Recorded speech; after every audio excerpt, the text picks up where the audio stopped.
¿Qué tal? Bienvenidos. Hoy nos vamos a meter de lleno en una de las promesas más seductoras, pero también más polémicas del mundo de la inversión. En nuestros análisis anteriores ya vimos cómo comprar el mercado entero en piloto automático y también cómo apuntar a sectores que nos interesan. Con eso ya tenemos una base, una estrategia que es sólida y sobre todo de bajo costo. Digamos que es el pilar de la inversión inteligente a largo plazo. Es el cimiento para construir patrimonio de una forma predecible y muy eficiente. Pero claro, uno abre cualquier portal de noticias financieras y las notas están dominadas por estas figuras casi míticas, ¿no? Los famosos gestores estrella. Esos gurús que prometen haber encontrado la fórmula secreta para consistentemente superar al mercado. La pregunta ¿es esto realmente posible? Bueno, hoy vamos a poner bajo el microscopio la herramienta que usan para intentar cumplir esas promesas, el ETF de gestión activa. La pregunta central que vamos a responder es, ¿de verdad valen la pena? Vamos a verlo con datos en la mano. Como siempre, una pequeña pausa para el recordatorio habitual. Todo lo que vamos a ver es con fines puramente educativos. Cualquier decisión de inversión es personal y, de ser necesario, debe consultarse con un profesional calificado. Esta es la ruta que vamos a seguir. Primero, la gran promesa. ¿Qué nos ofrecen? Después, la diferencia clave entre la gestión activa y pasiva. Luego, nos metemos con la matemática pura. Costos contra rendimiento. Exploraremos si hay escenarios donde sí podrían tener sentido. Y cerramos viendo cómo encaja todo esto en un portafolio completo. Empecemos con la sección 1, la promesa de superar al mercado. A ver, antes de ver los números, es importante entender por qué son tan atractivos. La idea de que una persona experta, con su conocimiento, pueda navegar el mercado y generar mejores retornos es muy seductora. Es la historia que nos cuentan una y otra vez. Bien, vamos a la sección 2, activo versus pasivo. Para poder evaluar esa promesa, primero hay que entender la diferencia mecánica, la diferencia de fondo entre estos dos tipos de inversión.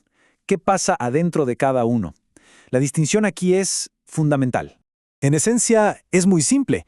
Un ETF pasivo es como un robot, un programa con una sola tarea, replicar un índice, como el SP500. No piensa, no decide, solo ejecuta.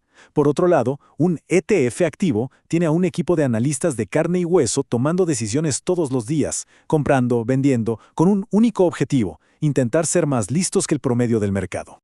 Si buscamos una definición formal, es un fondo que combina dos mundos, la flexibilidad de cotizar en bolsa, como cualquier acción, con la toma de decisiones humanas de un fondo de inversión tradicional. El gestor o la gestora tiene total libertad para elegir qué activos pone, cuáles saca y cuándo lo hace. Esta analogía lo deja todo mucho más claro. Un ETF pasivo es como subirse a un tren. Se mueve sobre rieles fijos a una velocidad bastante constante y uno sabe exactamente a dónde va a llegar. El ETF activo, en cambio, es como contratar a un piloto de carreras para cruzar la ciudad. Puede que esquive el tráfico y llegue antes, sí, pero el viaje es muchísimo más caro y, por supuesto, el riesgo de un accidente es mucho más alto. Sección 3. Costos versus rendimiento. Y ese costo mayor del piloto de carreras nos lleva directo al principal desafío de la gestión activa. Es un obstáculo puramente matemático que muy pocos logran superar de forma consistente. El talento humano cuesta, y vaya que cuesta. Miren, mientras que un ETF pasivo puede tener un costo total, un TR, tan bajo como 0,08%, un ETF activo promedia cerca del 0,75%. Es casi 10 veces más caro. Y ojo, este costo se deduce del rendimiento sí o sí, sin importar si al fondo le fue bien o mal. Entonces, este es el punto clave. Para que esta inversión sea rentable, el piloto de carreras no solo tiene que ganarle al tren, tiene que ganarle por un margen tan grande que después de pagarle su sueldo carísimo todavía quede una ganancia extra. Si no lo logra, quien invirtió termina pagando más por un resultado que es igual o muchas veces peor. Y esto nos lleva a la pregunta del $1.000.000. Ok, más allá de un buen año o una buena racha, ¿es realmente posible mantener esa ventaja de forma consistente a lo largo del tiempo, década tras década? La estadística es demoledora. Los estudios históricos hechos a lo largo de décadas demuestran que en periodos de 10 a 15 años, más del 75% de los fondos de gestión activa no logran superar a sus índices de referencia. Dicho de otra forma, la gran mayoría de los pilotos de carrera estadísticamente no llegan más rápido que el tren. Y ojo, esto no es teoría. Miremos los datos. En esta tabla se ve un patrón que se repite. En años de muy buena rentabilidad como 1989 o 1985, el índice pasivo le ganó por mucho a la gestión activa. Ganar de forma consistente es una tarea titánica, porque el mercado es la suma de millones de decisiones informadas. Y ser más listo que todos los demás, todo el tiempo, es matemáticamente casi imposible. Pasemos a la cuarta sección, los usos tácticos. Ahora, con esta estadística en mente, ¿significa que hay que descartarlos por completo? Pues no necesariamente. La historia no es blanco o negro. Hay escenarios muy específicos, excepciones a la regla, donde un gestor humano sí podría añadir un valor real. La palabra clave aquí es ineficientes. En mercados donde la información no es perfecta, donde no está disponible para todo el mundo al mismo tiempo, ahí es donde la habilidad de un especialista puede marcar una gran diferencia.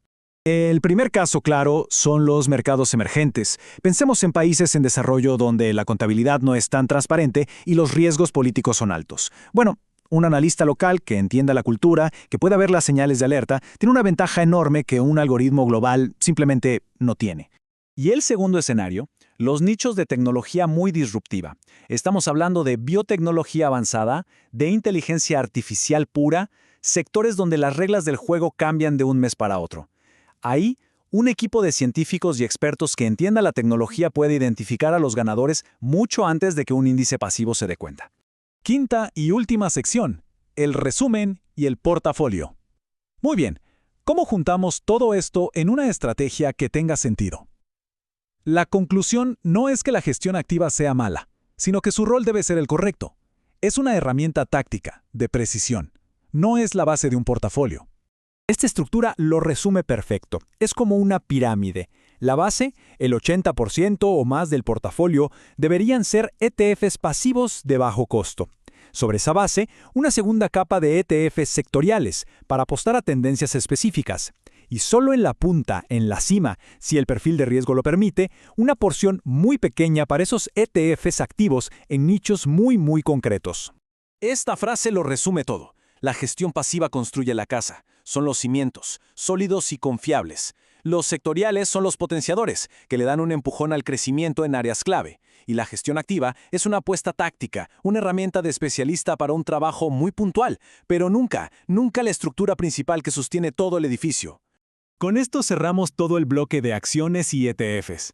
Ya cubrimos cómo construir el motor de crecimiento de un patrimonio, pero nos falta una pieza clave del rompecabezas, la defensa.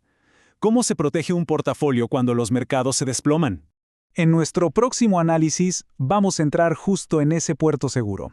Exploraremos el fascinante mundo de la renta fija y los bonos. Son los activos diseñados para dar estabilidad y proteger el capital cuando viene la tormenta. Es un tema crucial, así que no se lo pierdan. Este fue un análisis creado por el equipo de rendimientocapital.com. Hasta la próxima.